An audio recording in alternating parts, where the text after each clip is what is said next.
بسم الله الرحمن الرحيم الحمد لله رب العالمين والصلاة والسلام على سيد الأشرف الأنبياء والمرسلين وعلى آله وأصحابه وأزواجه وذريته وعلماء ملته وعلماء أهل سنته أجمعين وبفضله إن الله وملائكته يصلون على النبي يا أيها الذين آمنوا صلوا عليه وسلموا تسليما اللهم صل على سيدنا مولانا محمد وعلى آل سيدنا مولانا محمد اللهم صل على سيدنا مولانا محمد وعلى آل سيدنا مولانا وأجمل من كلام تراقته عيني وأحسن من كلام تلد النساء اللهم صل على سيدنا مولانا محمد وعلى آل سيدنا আমরা সবাই গুনাহগার গো নবীজি আপনায় চিনলাম না সেই কারণে রোজ হাশরে আপনি মোদের ভুলেন না আল্লাহুম্মা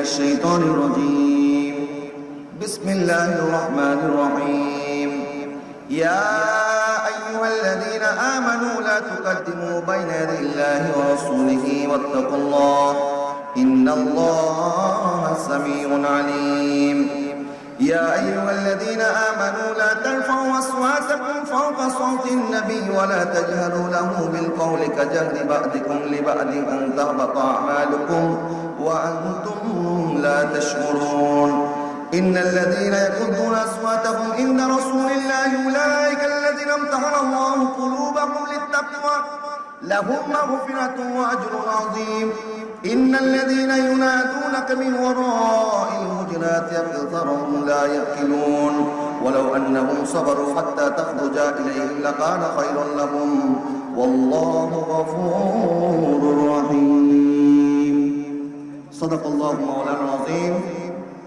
وصدق رسوله النبي الكريم ونحن على ذلك من الشاهدين والشاكرين الحمد لله رب العالمين মহান রব্বুল আলামিনের আলিশান দরবারে লক্ষ কোটি শুকরিয়া আদায় করছি যে আল্লাহ সুবহানাহু ওয়া তাআলা আমাদের কাজকে পবিত্র আল কোরআনের তাফসীর শোনার জন্য এই দুপুরের প্রখর রোদের মধ্যে এই গরমের মধ্যে আমাদের প্রত্যেককে এই মাঠে এই ময়দানে এই প্যান্ডেলে হাজির করেছেন রব্বুল আলামিনের দরবারে মুহাব্বতের সাথে শুকরিয়া তার সকলে একবার করি আলহামদুলিল্লাহ লক্ষ কোটি দুরূদ এবং সালাতু সালাম আকায়ে নামদার তাজদার মদিনা হুজুর সরওয়ার কায়নাত ইমামুল আম্বিয়া ইমামুল মুরসালিন নবী দুজহা রাহমাতুল লিল আলামিন মুহাম্মদ মুস্তাফা আহমদ মুস্তাফা সাল্লাল্লাহু আলাইহি ওয়াসাল্লামের নুরানি কদম মুবারকে লক্ষ কোটি দুরূদ এবং সালাতু সালামের হাদিয়া নজরানা পেশ করছি আমি শুকরিয়া আদায় করছি আজহারি সাইবার টিম বাংলাদেশ পটিয়া শাখার সম্মানিত সদস্যদের প্রতি,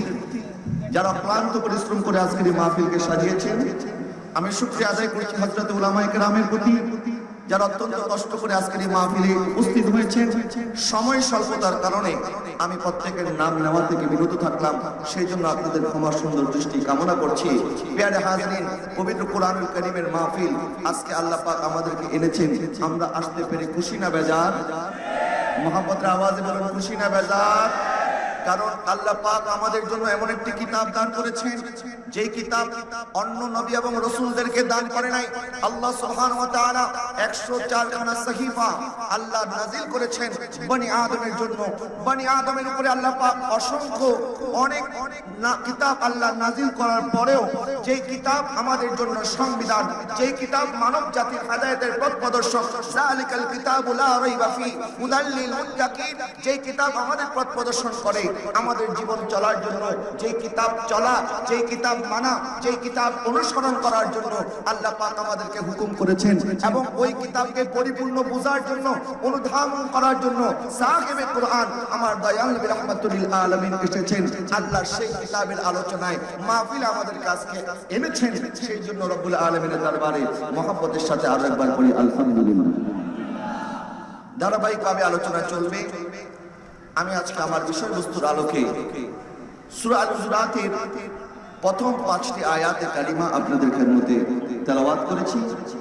তো আমার সময়ের মধ্যে আমি আমার আলোচনা সমাপ্ত করার চেষ্টা করব। যারা এখনো দাঁড়িয়ে আছেন, আমি মেহেরবানি করে আপনাদেরকে বলবো আপনারা বসে পড়ুন। ইতিমধ্যে আমাদের প্যান্ডেল কানায় কানায় পূর্ণতা লাভ করেছে। অল্প কিছুক্ষণ পরে হয়তো এখানে দাঁড়ানোর জায়গা থাকবে না। আমি সেই জন্য অনুরোধ করবো, আপনারা দাঁড়িয়ে আছেন, মেহেরবানি করে বসে পড়ুন। কোরআনুল কারীমে সূরা আল-হুজুরাতের প্রথম 5টি আয়াত আপনাদের খেদমতে আপনাদের খেদমতে তেলাওয়াত করেছি।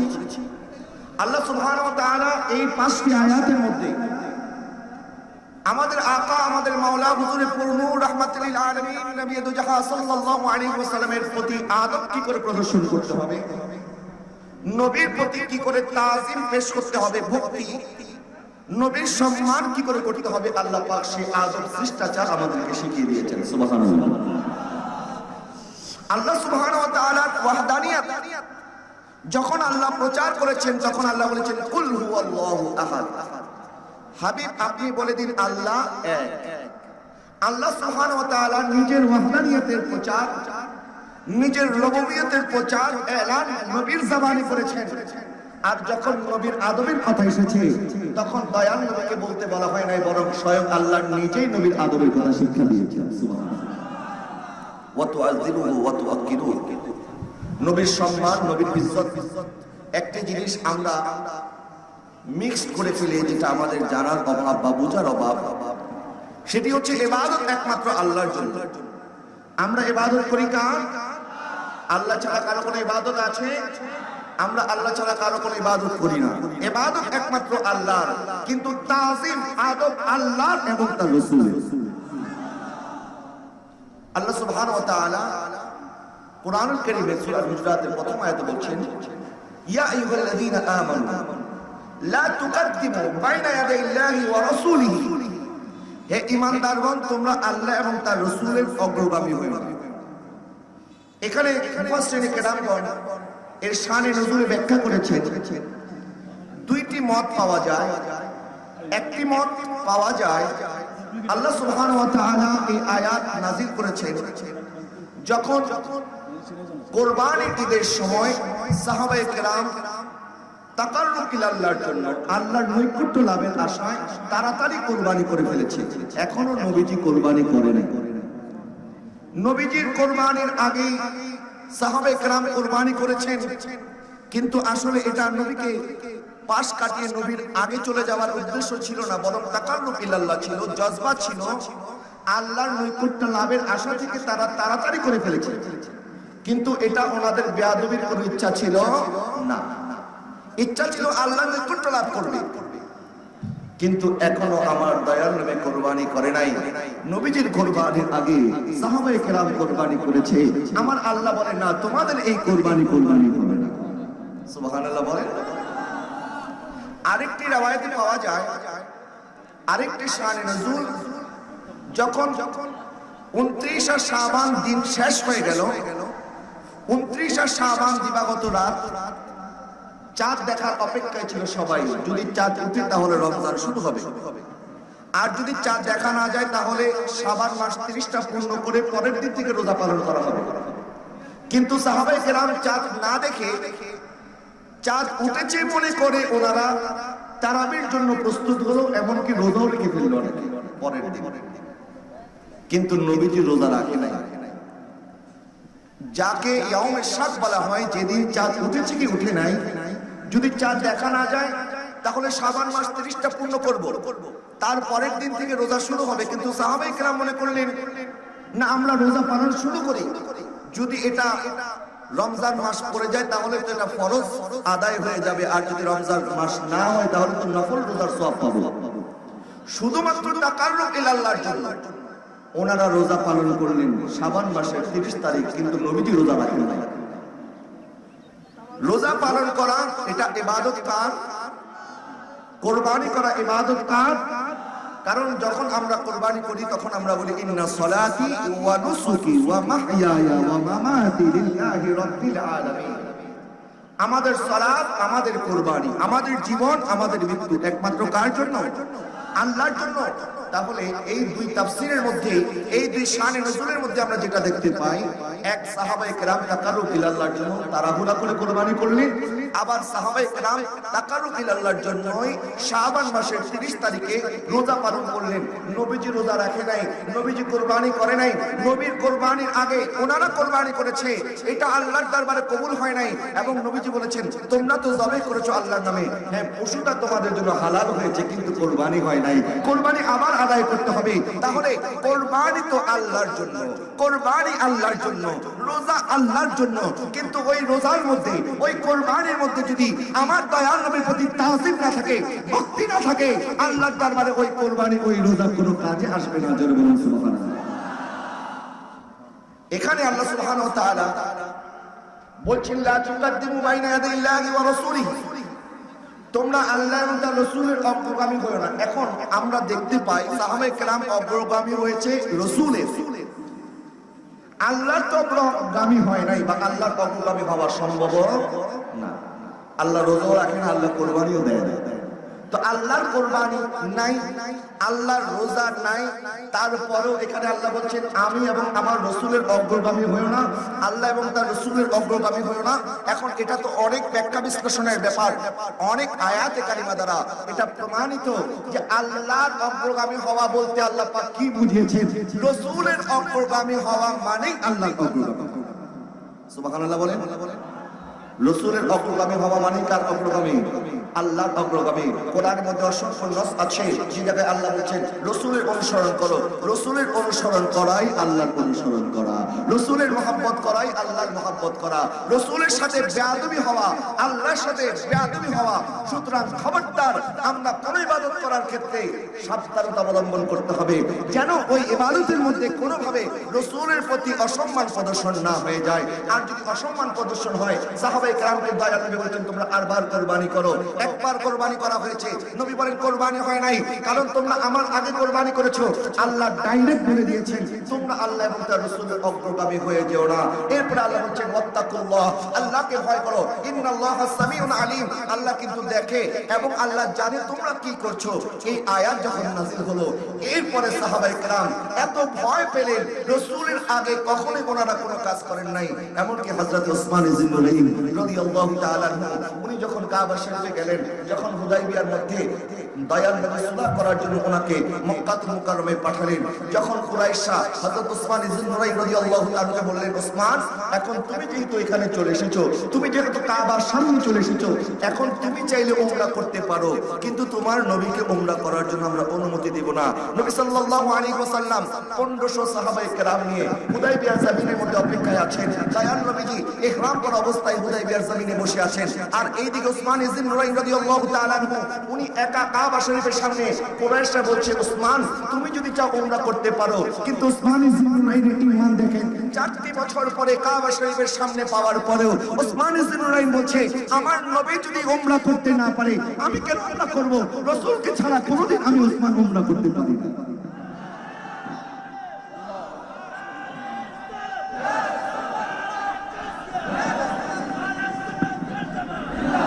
কারণ উমরা তো উমরা হয়েছে, হজ তো হজ হয়েছে, কাবা তো কাবা হয়েছে আমার নবীর কারণে। উসমান ইবনে নুরাইন বললেন, আরে কাবার সামনে এসেছি, কিন্তু কি হয়েছে? আমার রাসূল যদি এখানে তাওয়াফ করতে না পারে, আমার রাসূল যদি উমরা করতে না পারে, আমি উসমান উমরা করব না। জোরে বলুন সুবহানাল্লাহ। শুধু কি তাই, হযরতে ওমর ফারুক রাদিয়াল্লাহু তাআলা আনহু যখন হযরত আসওয়াদ চুমা খাওয়ার জন্য গেলেন, হযরত আসওয়াদকে বলছে, হযরত আসওয়াদ আমি কখনোই তোমাকে চুমা খেতাম না, কারণ আমি এই জন্য তোমাকে চুমা খাই, আমি দেখেছি আমার নবী তোমাকে চুমা খেয়েছে। আমার রাসূল যদি চুমা না খাইতেন, হযরত আসওয়াদ আমি কখনোই তোমাকে চুমা খাইতাম না। আপনি দেখেন যারা হজে যায়, হজে যাওয়ার পরে একজন দুর্বল থেকে দুর্বল মানুষও হযরত আসওয়াদ চুমা খাইতে চায়। আমরা যখন হজে যাই, উমরায় যাই, তাওয়াফ করি, হযরত আসওয়াদ চুম্বন করার জন্য মানুষ কত প্রতিযোগিতা করে, লড়তে পারে না, চড়তে পারে না, হাঁটতে পারে না, তারপরেও হযরত আসওয়াদের জন্য কতটা কষ্ট করি চুমা খাওয়ার জন্য সেখানে লাইন ধরে, সিরিয়াল ধরে। কি কারণ? তাদের অন্তরের মধ্যে আমাদের অন্তরে হযরত আসওয়াদের প্রতি এত ভালোবাসা প্রত্যেকে আসলো। আমাদের অন্তরে হযরত আসওয়াদের প্রতি ভালোবাসা এসেছে। হযরত আসওয়াদ জান্নাত থেকে এসেছে এই জন্য নয়, হযরত আসওয়াদকে আদম আলাইহিস সালাম নিয়ে এসেছেন এই জন্য নয়, বরং আমাদের অন্তরে হযরত আসওয়াদের প্রতি ভালোবাসা এসেছে কারণ হযরত আসওয়াদে আমার দয়াল নবীর ঠোঁট মোবারক লেগেছে। হযরত আসওয়াদকে আমরা চুম্বন করি এই জন্য নয়, হযরত আসওয়াদ আদম আলাইহিস সালাম নিয়ে এসেছেন। হযরত আসওয়াদকে হযরত আদম আলাইহিস সালাম নিয়ে এসেছেন, হযরত আসওয়াদ জান্নাত থেকে এসেছে, না না, হযরত আসওয়াদের প্রতি আমাদের ভালোবাসা, আমাদের মহব্বত এই জন্য তৈরি হয়েছে কারণ হযরত আসওয়াদে আমার দয়াল নবীর ঠোঁট মোবারক লেগেছে। আচ্ছা, একবার চুমা খাওয়ার পরও বারবার চুমা খাইতে মনে চায়। একবার যখন চুম্বন দেই তখন মনে হয় আমার দয়াল নবী কি এই জায়গায় চুম্বন খেয়েছে, না একটু উপরে খেয়েছে, না একটু নিচে খেয়েছে। এই জন্য প্রত্যেকের অন্তরের মধ্যে একবার চুম্বন খাওয়ার পরও মনের মধ্যে স্বাদ মেটে না, বারবার চুম্বন খাইতে ইচ্ছা করে। আমার দয়াল নবী যেই জায়গায় ঠোঁট লাগিয়েছে আমরাও যেন সেই জায়গার মধ্যে ঠোঁট লাগাতে পারি। সুবহানাল্লাহ। হযরত উসমান ইবনে নুরাইন উমরা করে নাই, হযরত ফারুক আযম চুম্বন করে নাই, এবং করেছে এই জন্য যে দয়াল নবী চুম্বন করেছে। হযরত সিদ্দিক আকবর রাদিয়াল্লাহু তাআলা নবী সাল্লাল্লাহু আলাইহি ওয়াসাল্লাম একবার বের হলেন বনি আমর ইবনে আউস গোত্রের একটি সুলহ করার জন্য, মীমাংসা করার জন্য। দয়াল নবী যখন আসতে একটু দেরি হলো, হযরত বেলাল রাদিয়াল্লাহু তাআলা গিয়ে বললেন, সিদ্দিক আকবর আপনি নামাজের ইমামতি করুন, জামাতের সময় হয়ে গেছে। তো বললেন, রাসূলের জায়গায় আমি কি করে দাঁড়াবো? কিন্তু দয়াল নবী সাল্লাল্লাহু আলাইহি ওয়াসাল্লামই বলেছেন যে আমার অনুপস্থিতিতে যদি কোনো জায়গায় আমার আবু বকর থাকে, আবু বকরের সামনে অন্য কেউ যেন ইমামতি না করে। সুবহানাল্লাহ। এবং কোন কওমের জন্য এটা সমীচীন হবে না যে জায়গায় আবু বকর উপস্থিত সেই জায়গায় দ্বিতীয় কেউ ইমামতি করবে। যখন আমার দয়াল নবী অসুস্থ ছিলেন, মায়েশা সিদ্দিকা রাদিয়াল্লাহু তাআলা আমার নবী বললেন, আবু বকরকে বলো নামাজ আদায় করার জন্য, জামাতের ইমামতি করার জন্য, পুরো আবু বকর। তখন মায়েশা সিদ্দিকা রাদিয়াল্লাহু তাআলা বললেন, হুজুর আমার আব্বা জান অনেক নরম তবিয়তের মানুষ, অনেক নরম দিলের মানুষ, হুজুর আপনি অন্য কাউকে বলেন নামাজের ইমামতি করতে। দয়াল নবী বললেন, তোমরা তো ইউসুফ আলাইহিস সালামের বিবিদের মতো শুরু করেছো, আমি যা বলেছি তা করো, আমার আবু বকরকে বলো ইমামতি করার জন্য। হযরত বেলাল রাদিয়াল্লাহু তাআলা বললেন, হুজুর আপনি যদি অনুমতি দেন আযান ইকামত দেব? বললেন ঠিক আছে দাও। আযান হয়ে গেল, ইকামত হয়ে গেল। হযরত আবু বকর সিদ্দিক রাদিয়াল্লাহু তাআলা জানাজার যায় নামাজের মুসল্লার মধ্যে দাঁড়ালেন।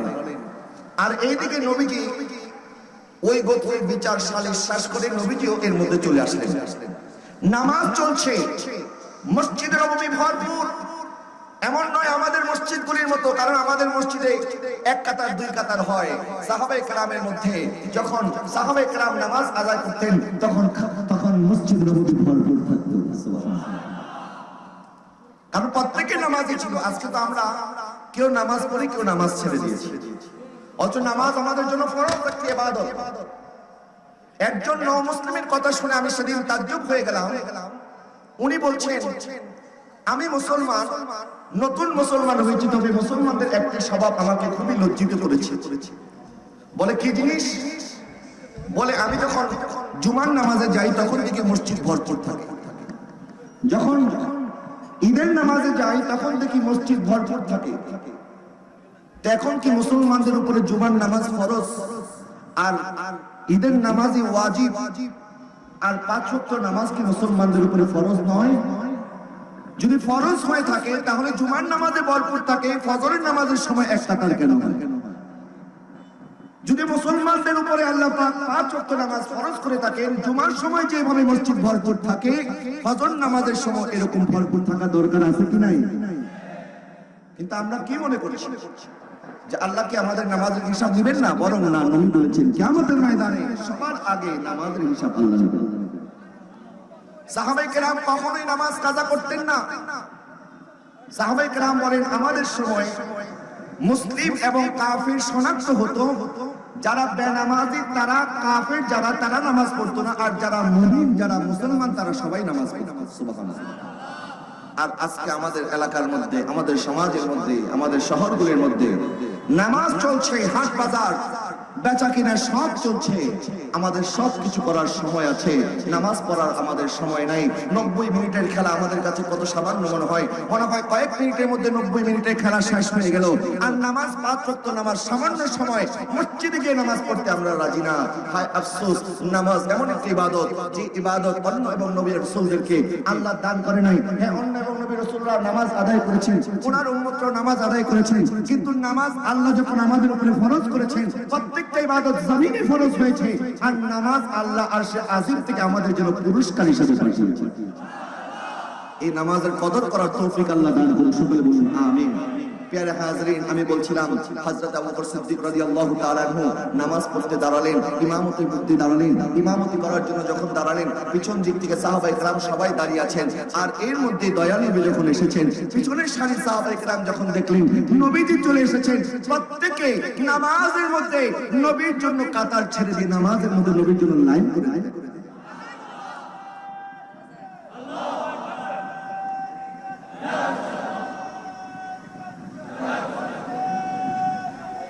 সহিহ বুখারীর হাদিস। এখান থেকে আমাদের একটি মাসআলা বুঝতে হবে। যারা বলেন যে নামাজের মধ্যে নবীর খেয়াল আসলে শিরক হবে, ওনারা এই হাদিস যদি পড়তেন আমার মনে হয় ওনারা এই কথা বলতেন না। কারণ সাহাবায়ে কেরাম নামাজের মধ্যে নবীজির প্রটোকল, নামাজের মধ্যে নবীজির জন্য কাতার ছেড়ে দিলেন। এমনকি শুধু তাই নয়, এইদিকে সিদ্দিক আকবর ইমামতি করছেন, ওনার তো নামাজের প্রতি খেয়াল, উনি তেলাওয়াত করছেন, আর সাহাবায়ে কেরাম দেখছেন নবী এসে পড়েছেন। সাহাবায়ে কেরাম সিদ্দিক আকবরের মনোযোগ আকর্ষণ করার জন্য হাতের মধ্যে এইভাবে তালি বাজানো শুরু করলেন। যখন হাতের মধ্যে আওয়াজ হতে লাগলো, সিদ্দিক আকবর একটু পিছন ফিরে তাকালেন, আর দেখলেন দয়াল নবী পিছনে দাঁড়িয়ে আছেন।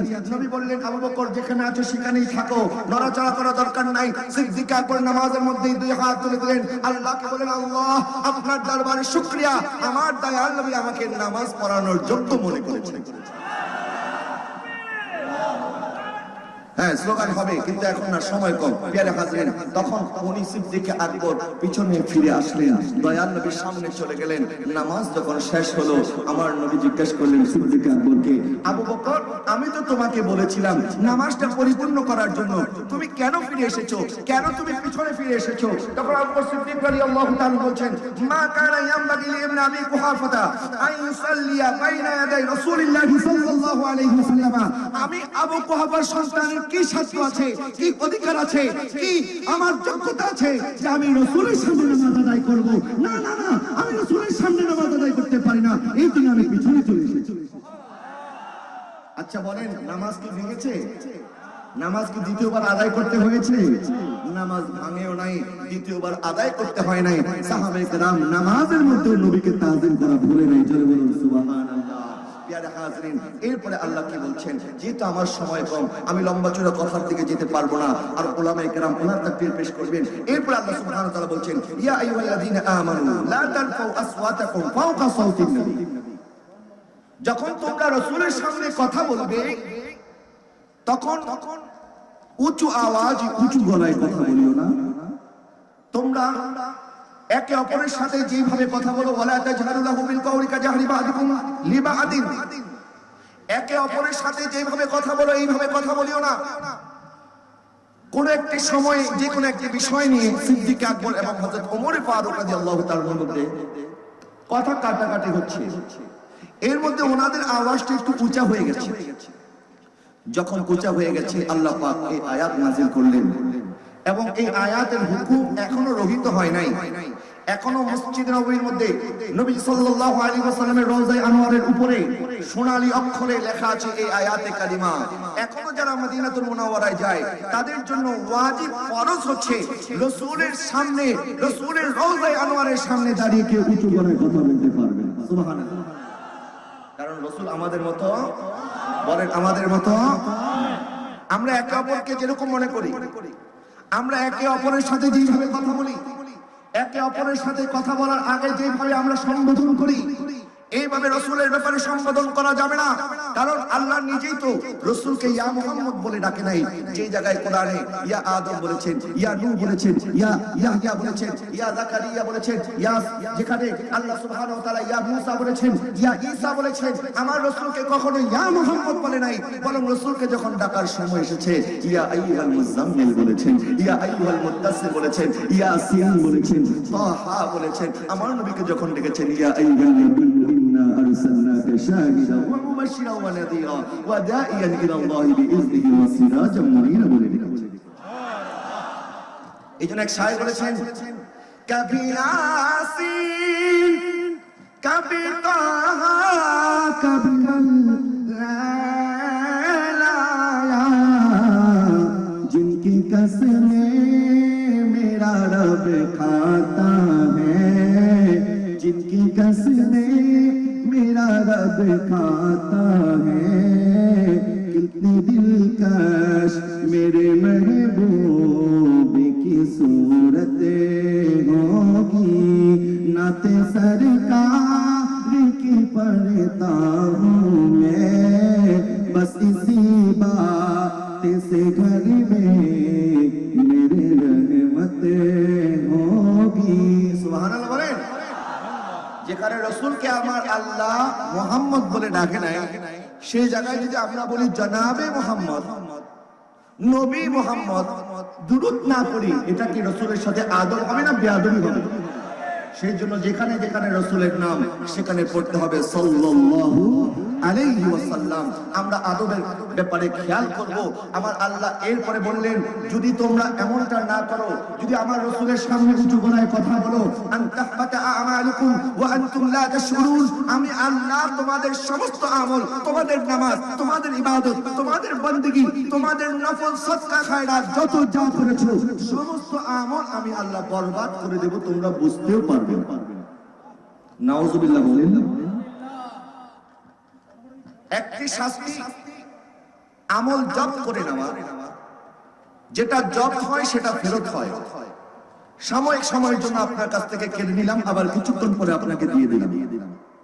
জব্দ হলে ফেরত হয়, কিন্তু যদি আমল ধ্বংস হয়ে যায় তখন আর এটা ফেরত হবে। আচ্ছা, আমল ধ্বংস হবে, এটা একটা শাস্তি।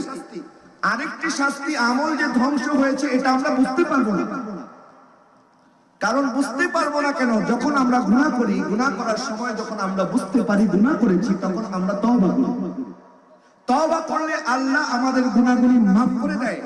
কিন্তু রাসূলের সাথে বেয়াদবি হলে এত বড় গুনাহ, এটা আল্লাহ এত অপছন্দ করেন, আমাদের আমল বরবাদ হয়ে গেছে, আমরা বুঝতেও পারবো না, তওবাও করতে পারবো না, আল্লাহ ক্ষমাও করবেন না। নাউযুবিল্লাহ। শাস্তি কি এক না ডাবল? এক, আমল ধ্বংস, দুই, আমরা বুঝতে পারবো, মনে করবো অনেক নামাজ নিয়ে এসেছি, অনেক মুত্তাকি পরহেজগার, অনেক ইবাদতের বোঝা কাঁধে নিয়ে কবরে উপস্থিত হয়েছি, কিন্তু যায়া দেখবো আমল শূন্য। কারণ ইবাদত করেছি, আবার রাসূলের সাথে বেয়াদবিও করেছি। বেয়াদবি বলে আমল থাকবে না। এই জন্য খুব হুঁশিয়ার থাকতে হবে। হযরত ইমাম মালিক রাদিয়াল্লাহু তাআলা আনহু, যিনি ইমামে দারুল হিজরা যাকে বলা হতো, হযরত ইমাম মালিক রাদিয়াল্লাহু তাআলা আনহু 40টি বছর মসজিদে নববীর মধ্যে বসে বসে দরস দিয়েছেন, এবং দরস দেওয়ার সময় ওনার কিতাব যখন উনি তেলাওয়াত করতেন, কিতাবের পৃষ্ঠা যখন পাল্টাতেন, তখন কিতাবের পৃষ্ঠা পাল্টানোর সময় সাবধানে পাল্টাতেন, পৃষ্ঠা পাল্টানোর আওয়াজটা যেন না শোনা যায়। কতটা সতর্ক ছিলেন। এবং এই আয়াতে কারিমা যখন নাজিল হয়েছে, এরপরে সাহাবায়ে কেরাম সতর্ক হয়ে গেলেন। একজন আরেকজনের সাথে কানে কানে কথা বলতেন। সবার মতো আমরা একজনের সাথে আরেকজন যেভাবে কথা বলি, আমরা একজন আরেকজনকে যেভাবে সম্বোধন করি, এইভাবে সম্বোধন করতেন না। কিন্তু আফসোস, আজকে সাহাবায়ে কেরাম নবীকে এতটা তাজিম করতেন, আর আজকে আমরা কিছু কিছু মানুষ আছে যারা নবী সাল্লাল্লাহু আলাইহি ওয়াসাল্লামের সাথে কথা বলার ব্যাপারে সাবধানতা অবলম্বন করে না, মুখে যা আসে তাই বলে ফেলে। আছে কি নাই? অনেকে বলে রাসূলের কোনো ক্ষমতা নাই, রাসূল কিছু করতে পারবে না। তারা বলে রাসূল কিছু করতে পারবে না। আমি বলি, আরে তোমরা বলো তোমাদের রাসূল কিছু করতে পারবে না, কিন্তু আমরা তো বলি আমার আল্লাহ তো বলেছেন ওয়ালা সাউফা ইউতিকা রাব্বুকা ফাতারদা। আমার রাসূল সেদিন হাসরের ময়দানে যতক্ষণ সন্তুষ্ট হবেন না, আমার রাসূলকে আল্লাহ সন্তুষ্ট করতে পারবে। আচ্ছা, আমরা সাধারণভাবে একজন মানুষকে তখন ভোটও দিব না যদি ওই লোক আমাদেরকে, ওই লোক তার কর্মীকে থানা থেকে ছুটাতে না পারে।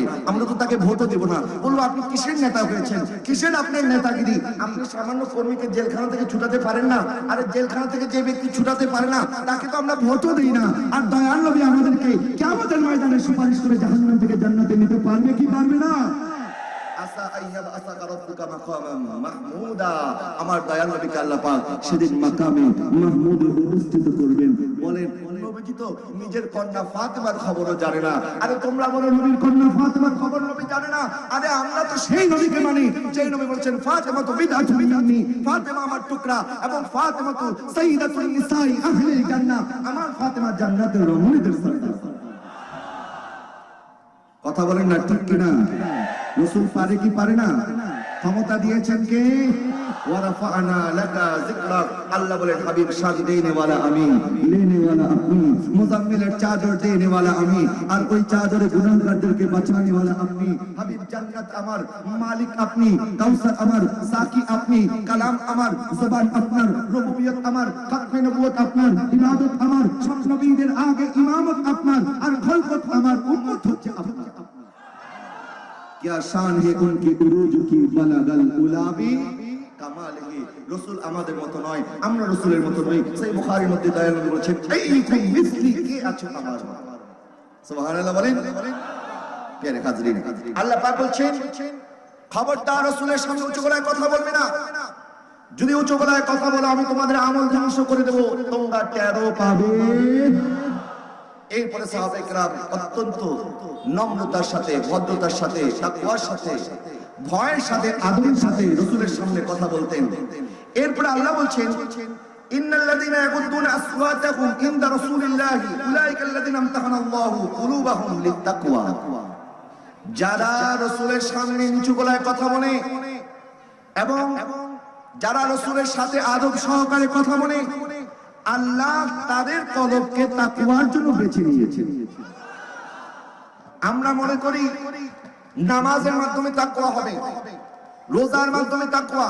হ্যাঁ, নামাজের মাধ্যমে তাকওয়া, রোজার মাধ্যমে তাকওয়া, হজের মাধ্যমে তাকওয়া, দান সদকার মাধ্যমে তাকওয়া, কোরআন তেলাওয়াতের মাধ্যমে তাকওয়া, ইবাদত বন্দেগীর মাধ্যমে তাকওয়া অর্জন হবে। কিন্তু আমার আল্লাহ বলেন যারা রাসূলের প্রতি তাজিম করে, ভক্তি করে, সম্মান করে, আমি আল্লাহ তাদের কলবকে তাকওয়ার জন্য মনোনীত করেছি।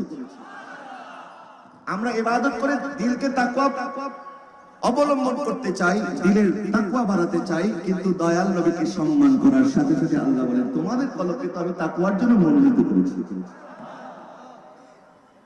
ইসলামের আদব, শিষ্টাচারের মধ্যে সবচেয়ে বড় আদব দয়াল নবীর ব্যাপারে। কারণ হযরত জাফর সাদিক রাদিয়াল্লাহু তাআলার কাছে একজন আসলেন, বললেন হুজুর আহলুস সুন্নাত ওয়াল জামাত কারা? দয়াল নবী যাদেরকে নাজাতি, ফিরকায়ে নাজা বলেছেন, তাদের পরিচয় কি? হযরত জাফর সাদিক দুঃখিত, হযরতে আলী যাইনুল আবিদিন রাদিয়াল্লাহু তাআলার কাছে আসলেন, বলেন হুজুর আহলুস সুন্নাত ওয়াল জামাত কারা, তাদের কি পরিচয়, আলামত কি? তখন হযরতে আলী যাইনুল আবিদিন রাদিয়াল্লাহু তাআলা বললেন, যারা বেশি করে দয়াল নবীর প্রতি দুরূদ সালাতু সালাম পড়ে তারাই হচ্ছে আহলুস সুন্নাত ওয়াল জামাত। এটা আহলুস সুন্নাত ওয়াল জামাতের একটা নিশানি, একটা আলামত। যাদের চেহারা নবীর কথা শুনলে আনন্দিত হয়, খুশিতে ঝলমল করে ওঠে, বুঝবেন এই পাক্কা মুসলমান। আর রাসূলের কথা শুনলে যাদের মুখ কালো হয়ে যায় তারা মুসলমান নয়, তারা মুনাফিক। প্যার হাজরিন, কাফের মুশরিক ওই ফ্রান্স সরকার মনে করেছিল রাসূলের সাথে বেয়াদবি করলে মনে হয় তারা রাসূলকে অপমানিত করতে পারবে, কিন্তু ফ্রান্স দেখেছে না, আজকে যে সমস্ত মুসলমানরা এতদিন রাসূল পাক সাল্লাল্লাহু আলাইহি ওয়াসাল্লামের আদব সম্পর্কে, মুহাব্বত সম্পর্কে গাফিল ছিল, যখন ফ্রান্স নবীর সাথে বেয়াদবি করেছে 200 কোটি মুসলমান নবীর প্রেমে আগুনে জ্বলে উঠেছে। কথা বলেন ঠিক কি না?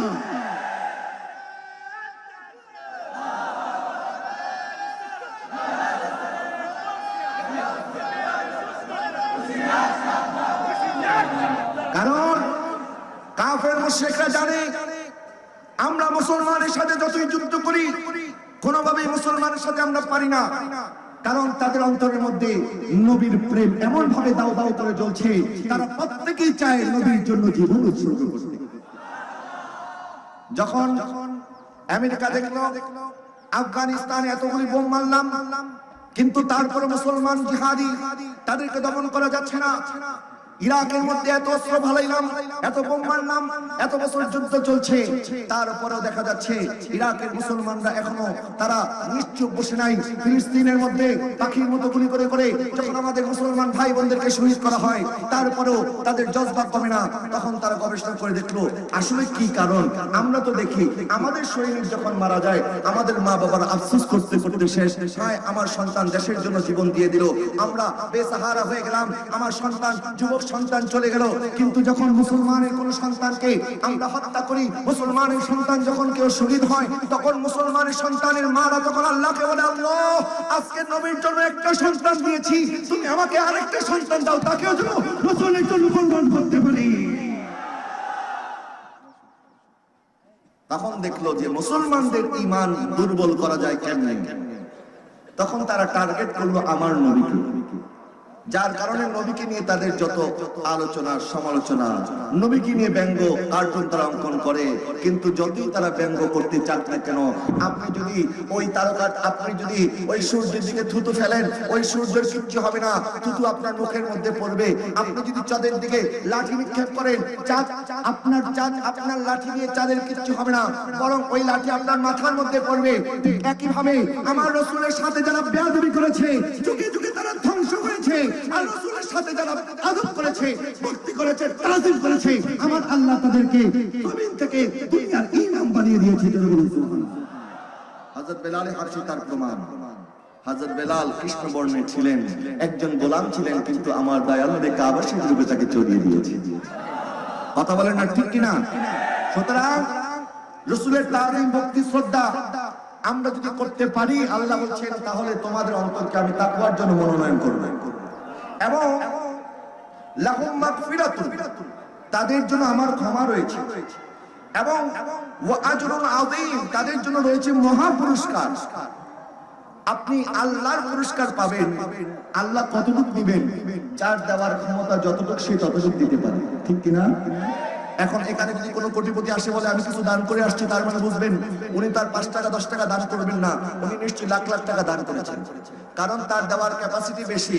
উনি যদি কোটিপতি হন তাহলে বুঝবেন অনেক টাকা দান করেছে, আর যদি উনি গরিব হন আর তিনি যদি বলেন আমি কিছু দান করেছি, তখন বুঝবেন উনি সামান্য কয়েক টাকা দান করেছে। আমার আল্লাহ বলছেন লাহুম মাগফিরাতুন ওয়া আজরুন আযীম, আমার বান্দা যারা আমার রাসূলের প্রতি তাআযীম করে, ভক্তি করে, শ্রদ্ধা করে, আমি তাদেরকে ক্ষমাও করব, তাদেরকে মহা পুরস্কার দান করব। পুরস্কার দাতাকে বলেন, পুরস্কার দাতা আল্লাহ। আল্লাহর দেওয়ার কোনো সীমা নাই, কতটুকু দিবেন এটা আল্লাহই ভালো জানেন। সুবহানাল্লাহ। এরপরে আমার আল্লাহ সুবহানাহু ওয়া তাআলা বলছেন ইন্নাল্লাযীনা ইউনাদুনাকা মিন ওয়ারাইল হুজুরাত, যারা হুজরার বাইরে থেকে আপনাকে ডাকে, সূরা আল হুজুরাত হুজরা এই আদমের ব্যাপারে যখন নাজিল হয়েছে, হুজরার ব্যাপারে যখন নাজিল হয়েছে, এই জন্য এই সূরার নাম হয়েছে সূরা আল হুজুরাত। তখন বনি তামিম গোত্রের কিছু মানুষ, তারা বেদুইন ছিল, তারা শিষ্টাচার আদব কি জিনিস এটা জানতো না। তো তারা দরজার বাইরে থেকে ডাকাডাকি শুরু করতো, হে মুহাম্মদ আসেন বাইরে। আমার আল্লাহ বলেন, যারা দরজার বাইরে থেকে আপনাকে ডাকে আকসারুহুম লা ইয়াকিলুন, তাদের অধিকাংশের কোনো আকল নাই, বুদ্ধি নাই। সুবহানাল্লাহ। অর্থাৎ যারা রাসূলের সাথে বেয়াদবি করে, রাসূলকে সাধারণ মানুষের মতো সম্বোধন করে, সাধারণ মানুষের মতো ডাকাডাকি করে, তাদের আসলে কোনো আকল, বলেন তাদের কোনো আকল? এটা আমার কথা না, আল্লাহর কথা। আল্লাহ বলছেন তাদের অধিকাংশের আকল নাই। তারা আপনাকে কেন ডাকাডাকি করবে? বরং ওয়ালাউ আন্নাহুম সাবারু হাত্তা তাখরুজা ইলাইহিম লাকানা খায়রাল লাহুম, বরং তারা যদি দরজার সামনে অপেক্ষা করত, এটাই তাদের জন্য মঙ্গল হতো। কারণ আপনি রাসূলকে ডাকার আগেই তো আপনি উম্মতের জন্য হাজির হয়ে যান। সুবহানাল্লাহ। আমার দয়াল নবী রাহমাতুল লিল আলামিন উম্মতের মনের খবরও জানে। কি করে? আমি দলিল দিচ্ছি। হযরত হুযায়ফা বিন ইয়ামান আল আনসারী রাদিয়াল্লাহু তাআলা আনহু দীর্ঘদিন যাবত ওনার মার খেদমতের কারণে রাসূলের জায়গায় রাসূলের খেদমতে আসতে পারছেন না, নামাজের জন্য মসজিদ নববীতে আসতে পারছেন না। অনেকদিন পরে ওনার মাকে বললেন, আম্মা জান আপনি একটু আমাকে অনুমতি দেন, আমি একটু রাসূলের পিছনে নামাজ পড়ি। ওনার আম্মা জান বললেন, ঠিক আছে তুমি রাসূলের কাছে যাও, এবং আমার খেদমতের জন্য যদি তুমি এতদিন যাইতে পারো নাই, তো আমার জন্য তুমি নবীর কদমে ক্ষমা চেয়ে নিও। বলেন ঠিক আছে আম্মা জান, আমি আপনার জন্য ক্ষমা চাবো, আমার জন্য ক্ষমা চাবো। উনি গেলেন রাসূলের পিছনে নামাজ আদায় করার জন্য। নবীজি আসর নামাজ শেষ করলেন। শেষ করার পরে নবীজি বসে রইলেন, পিছন দিকে আর ফিরলেন না। তাসবিহ জপতে জপতে আবার মাগরিবের সময় হয়ে গেল। মাগরিব নামাজ যখন শেষ হলো, হযরত হুযায়ফা বিন ইয়ামান আল আনসারী রাদিয়াল্লাহু তাআলা উনি অপেক্ষায় ছিলেন কখন রাসূল ফিরবেন, কখন রাসূলকে ওনার মনের কথাগুলি বলবেন। কিন্তু রাসূল পাক সাল্লাল্লাহু আলাইহি ওয়াসাল্লাম মাগরিবের পরে বসে রইলেন। এরপরে এশার আযান হয়ে গেল। এশার নামাজ আদায় করার পরে হুযায়ফা বিন ইয়ামান আল আনসারী রাদিয়াল্লাহু তাআলা মনে মনে চিন্তা করলেন, আমি তো মাকে কথা দিয়েছিলাম আজকে রাসূলের কাছে আসার পরে রাসূলের কাছ থেকে আমার জন্য মার জন্য ক্ষমা চাইবো, কিন্তু রাসূল তো এখনো ফিরে নাই, এখন আমি কি করব? নবীজি যখন উঠলেন, উঠার পরে যখন নবীজি বের হলেন, হযরত হুযায়ফা বিন ইয়ামান আল আনসারী রাদিয়াল্লাহু তাআলা উনিও নবীজির পিছনে পিছনে যাইতে লাগলেন। নবী সামনের দিকে তাকিয়ে আছেন, পিছন দিক থেকে হুযায়ফা রাদিয়াল্লাহু তাআলা নবীজির ডাক দিয়ে বলেন, আমার পিছনে কি হুযায়ফা? সুবহানাল্লাহ বলেন না। নবী কিন্তু এখনো পিছনের দিকে তাকায় নাই, কারণ নবী সামনের দিকে যেমন দেখে পিছনেও তেমন দেখে। এটাও সহিহ বুখারীর হাদিস। প্রিয় হাজিরিন, আমি বলছিলাম এরপরে দয়াল নবী রাহমাতুল লিল আলামিন যখন বললেন আমার পিছনে কি হুযায়ফা, বলেন ইয়া রাসূলুল্লাহ হ্যাঁ, তখন আমার দয়াল নবী রাহমাতুল লিল আলামিন বললেন, মা হাজাতুকা গফরাল্লাহু লাকা ওয়া লিউম্মিকা, আমার কাছে কেন এসেছো? আল্লাহ তোমাকে এবং তোমার মাকে ক্ষমা করে দিক। আরো জোরে বলুন সুবহানাল্লাহ। আল্লাহ তোমাকে এবং তোমার মাকে ক্ষমা করে দিক। বলো আমার কাছে কেন এসেছো? বলে ইয়া রাসূলুল্লাহ যেই জন্য এসেছি সেই কথা তো হয়েই গেছে, আপনি তো আমার আল্লাহর কাছে, আপনি তো আমার জন্য আমার মার জন্য ক্ষমা চেয়ে দোয়া করে দিয়েছেন, আর কিছু লাগবে না, যেই জন্য এসেছি সেটা পেয়ে গেছি। রাসূলের দরবারে আসার পরে বলতে হয় না, বলার আগে কবুল হয়ে যায়। সুবহানাল্লাহ বলেন না। এইজন্য তাআলা বলেছেন ওয়ালাউ আন্নাহুম ইযলামু আনফুসাহুম জাউকা ফাস্তাগফিরুল্লাহ ওয়াস্তাগফার লাহুমুর রাসূল ওয়াজাদুল্লাহ তাওয়াবার রহিমা। যখন তোমরা গুনাহ করবে তখন দেরি না করে রাসূলের কদমে হাজির হও, রাসূল যদি সুপারিশ করে আমি আল্লাহ ক্ষমা করে দেব। এই আয়াত শুধুমাত্র রাসূলের হায়াতি, রাসূলের জাহিরি হায়াতের জন্য নয়, বরং এখনো রওজায়ে আনোয়ার মদিনাতুল মুনাওয়ারায় যারা যায়, যারা রাসূলের উসিলা নিয়ে দোয়া করে, আল্লাহ তাদের দোয়া কবুল করে। আরো জোরে বলুন সুবহানাল্লাহ। এরপরে সর্বশেষ আয়াত আল্লাহ পাক বলছেন, যদি তারা অপেক্ষা করত তাহলে এটা তাদের জন্য মঙ্গল হতো। এই আয়াতে কারিমা যখন নাযিল হলো, সাহাবায়ে কেরাম কখনোই আর নবীজির রওজায়, নবীজির হুজরা মুবারকের দরজার সামনে গিয়ে নক করতেন না, বরং তারা দাঁড়িয়ে থাকতেন আদব সহকারে যে রাসূল কখন বের হবে। সুবহানাল্লাহ। নবীজি একবার বের হয়ে দেখলেন সিদ্দিক আকবর দাঁড়িয়ে আছেন, কারণ সিদ্দিক আকবর যখন রাসূলের দরবারে হাজির হতেন, সিদ্দিক আকবর দরজার মধ্যে নক করতেন না, বরং ওনার নিগাহটা রাসূলের দরজার দিকে হতো। রাসূল কখন বের হবেন, রাসূল যখন বের হয়ে জিজ্ঞাসা করলেন সিদ্দিক কেন এসেছো? বলে হুজুর আপনাকে দেখার সাথে সাথে কেন এসেছি সেটাও ভুলে গিয়েছি। যারা বলেন না সুবহানাল্লাহ। আমার রাসূলের দরবারে আসার পরে রাসূলকে বলতে হয় না আল্লাহ আমি আমার দয়ালু রাহমাতুল আলামিন আগে জানতে পারেন। প্রিয় হাজির, আরেকটি কথা বলে শেষ করে দেব। হযরত আম্মার বিন ইয়াসার রাদিয়াল্লাহু তাআলা ওনাকে যখন আগুনের কুণ্ডলীর মধ্যে নিক্ষেপ করার জন্য কাফেররা নিয়ে আসলো, তখন উনি আর নিজের আবেগ ধরে রাখতে পারলেন না, চোখ বেয়ে বেয়ে পানি পড়ছে। তো কাফেররা জিজ্ঞাসা করছে, কি ব্যাপার আম্মার ইবনে ইয়াসার, তুমি কাঁদছো কেন? ভয় পাচ্ছ আগুনে নিক্ষেপ করবো সেই জন্য? বলে না না না, সেই জন্য নয়, বরং আমার এই কঠিন পরিস্থিতির সময় যদি দয়াল নবীর সামনে থাকতেন, নবীকে দেখার পরে আগুন যদি আমাকে জ্বালিয়েও দিত, তাহলে আমার আর কোনো কষ্ট থাকতো না। এই কথা বলতে দেরি আমার আকা সাল্লাল্লাহু আলাইহি ওয়াসাল্লাম ওই জায়গার মধ্যে উপস্থিত হতে দেরি হয় নাই। আমার দয়াল নবী হযরত আম্মার ইবনে ইয়াসার রাদিয়াল্লাহু তাআলা আনহু মাথার মধ্যে হাত বুলিয়ে দিয়ে বললেন, ইয়া নার কুনি বারদাও ওয়া সালামা কামা কুনতা আলা ইব্রাহিম, হে নার, হে আগুন, তুমি এই আমার আম্মার ইবনে ইয়াসারের জন্য এমন ভাবে ঠান্ডা এবং শীতল হয়ে যাও যেভাবে তুমি হযরত ইব্রাহিম খলিলুল্লাহর জন্য শীতল হয়েছো। আমার দয়া নবীর দোয়ার বরকতে হযরত আম্মার ইবনে ইয়াসারকে ওই আগুন জ্বালাতে পারে নাই। ওই আগুন থেকে আমার দয়া নবীর দোয়ার বরকতে আল্লাহ ওনাকে হিফাজত করেছেন। প্রিয় হাজরিন, সার সংক্ষেপ হচ্ছে এই 5টি আয়াতের মধ্যে আল্লাহ সুবহানাহু ওয়া তাআলা আমাদেরকে এটাই বুঝালেন, যদি আমার রাসূলের সাথে আদব প্রদর্শন করতে পারো তাহলে কি হবে, ওয়াল্লাহু গফুরুর রহিম, তখন আল্লাহ তোমাদের জন্য ক্ষমাশীল এবং দয়াবান হয়ে যাবে। সুবহানাল্লাহ বলেন। প্রিয় হাজরিন, আমরা যদি নাজাত পেতে চাই, আমরা যদি আল্লাহর রহমত, আল্লাহর দয়া পেতে চাই, ক্ষমা পেতে চাই, আমাদেরকে দরবারে মুস্তাফা, আদবে মুস্তাফা, দরবারে মুস্তাফায় গিয়ে আমাদেরকে আদব প্রদর্শন করতে হবে, রাসূলের প্রতি আদব রাখতে হবে, ভক্তি রাখতে হবে, তাজিম রাখতে হবে। আমাদের অন্তরের মধ্যে দুনিয়ার অন্য যত ভালোবাসা আছে সমস্ত ভালোবাসার উপরে রাসূলের ভালোবাসাকে প্রাধান্য দিতে হবে। লা ইউমিনু আহাদুকুম হাত্তা আকুনা আহাব্বা ইলাইহি মিন ওয়ালিদিহি ওয়া ওয়ালাদিহি ওয়ান নাসি আজমাইন, আমরা ততক্ষণ ঈমানদার হতে পারবো না যতক্ষণ যাবত সবচেয়ে বেশি নবীকে ভালো না বাসবো। সুবহানাল্লাহ বলেন। রাসূলকে ভালোবাসা দরকার আছে কি নাই? জোরে বলুন, আছে কি আছে না? রাসূলের ভালোবাসার নামই হচ্ছে ঈমান। আমরা যদি ঈমানদার হতে চাই, রাসূলকে জানের চেয়ে বেশি ভালোবাসতে হবে কি হবে না? আর ভালোবাসা প্রকাশ হবে আমাদের আখলাকের মাধ্যমে, আমাদের চরিত্রের মাধ্যমে, আমাদের আমলের মাধ্যমে। আমরা মুখে দাবি করলাম ভালোবাসি, আমল আখলাক চরিত্র যদি হয় অমুসলিমদের মতো, কাফের মুশরিকদের মতো, বেদিনের মতো, আমাদের দাবি কখনোই প্রমাণ হবে না। বরং আমাদের দাবি প্রমাণ তখন হবে যখন আমাদের শরীরের মধ্যে নবীর সুন্নাহ থাকবে, আমাদের আখলাক নবীর সুন্নাহ অনুযায়ী সাজাতে পারবো। আমাদের চরিত্র, আমাদের কথা, আমাদের কাজ, আমাদের আখলাক যখন রাসূলের মতো সুন্দর হবে, তখন আমাদের ভালোবাসার দাবি পূর্ণতা পাবে এবং প্রমাণ হবে। আল্লাহ আমাদেরকে বুঝার তৌফিক দান করুন। সকলে বলুন আমিন।